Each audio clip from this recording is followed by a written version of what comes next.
The women's rights movement was a key factor in relation to passing the 19th Amendment, the right for women to vote. For example, there was no established right for women to own property or legal claim to any money earned.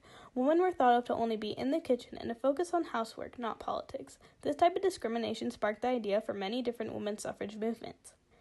These movements originally started in 1848 when a women's rights convention was held in Seneca Falls, New York. The Seneca Falls meeting was not the first in support of women's rights, but suffragists later viewed it as the meeting that launched the suffrage movement.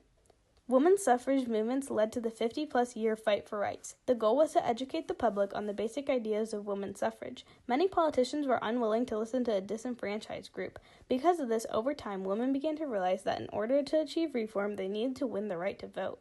The 20th century leadership of the suffrage movement was distributed into two organizations.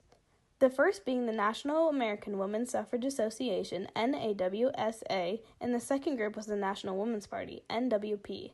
NAWSA was presented as more moderate, where NWP was more militant.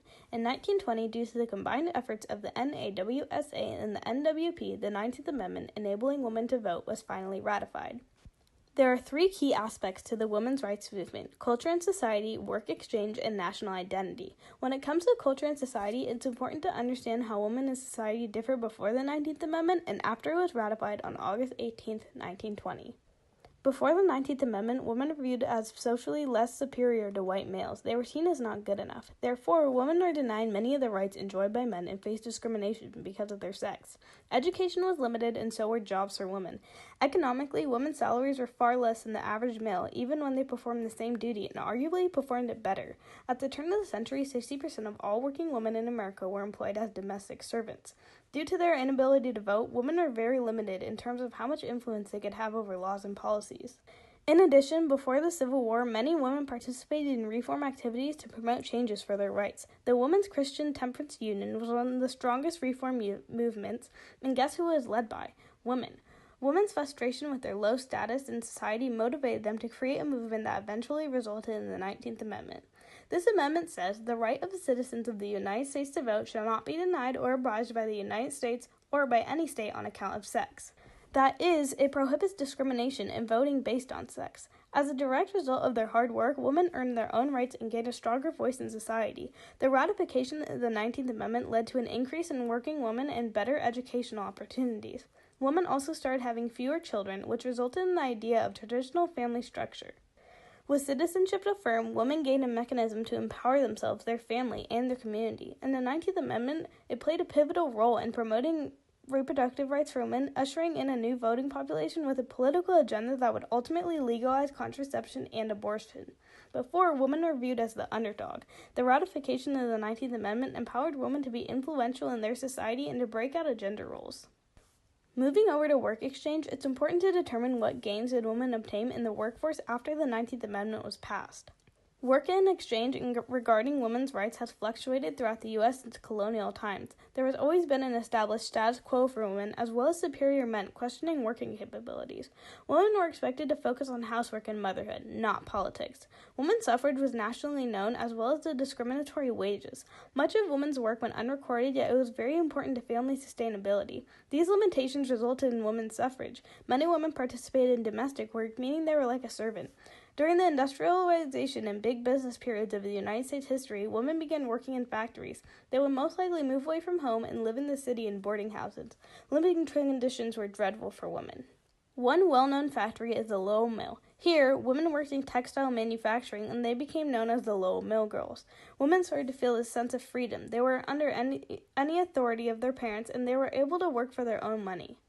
They also had a wider variety of educational opportunities. But keep in mind that it still wasn't great. Once the 19th Amendment was passed, women were able to claim land as well as earn a wage. Although the 19th Amendment was passed, discrimination still existed, leading to the Congress passing the Equal Pay Act in 1963, stating that it is illegal to pay a woman less for doing the same job as a man. Women earned better pay and received better working hours. Women were also given opportunities in different fields of work. Along with working in factories and on farms, women were now working as nurses, secretaries, teachers, saleswomen, bookkeepers, and dressmakers.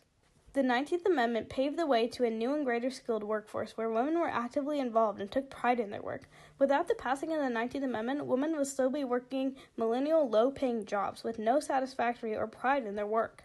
Lastly, the ratification of the 19th Amendment impacted women in national identity. It's important to understand how the worth and value of women changed over time and how the way that women viewed themselves changed after the 19th Amendment, as well as how they were viewed nationally. Looking back on American history, it's easy to argue that all throughout history, women played a key role in the survival and growth of the United States. But living back in that time period, the worth and value of women that is thought of today is non-existent. In the 19th century, the term cult of domesticity was coined and set the gender roles for that time period. It also created the idea of separate spheres. A man's place was thought of to be public in society. They would go out and work in factories, participate in politics, meet friends at bars, and socialize with like-minded men. Society viewed their job as something that was easy and dumbed down enough for a woman to complete. Arguably, women have had the toughest job at the time. Back then, there was no such thing as worth and value of women. They were seen as people to do the non-important jobs in order for men to succeed in their jobs. As society grew, women started to stand up for their worth. They were associated with temperance and abolition movements, and this marked a turning point for a stand of women's rights. The Seneca Falls Conference commenced and the Declaration of Sentiments was written. Soon, the 20th century began and women were getting more and more involved in society. World War I and World War II sparked new chances and opportunities for women to prove their worth. While men were off fighting, women were left at home responsible for many new things that they weren't responsible for previously. Women began working in factories, moving to cities, engaging in politics, and many other things that were out of their sphere. Women had always believed in themselves. It's in their nature to yearn for more. Although it wasn't common in the early years of civilization, some women would step out of the norm and take a chance. It's impossible to know every thought that women had back then, but it's hard to believe that all women didn't want independence. Women started taking chances, and their determination and belief in themselves paved the way to suffrage granted by the 19th Amendment. After women were granted the right to vote, they moved towards gaining equal rights in all aspects of life, including job opportunities and fair wages. Women viewed themselves as successful and empowered. Soon, women started running for office and they seized as many opportunities as possible. Women have accomplished many great things in their life due to the struggles and their willpower to overcome. The 19th Amendment created a long-lasting impact on women and their presence in culture and society, the workforce, and national identity.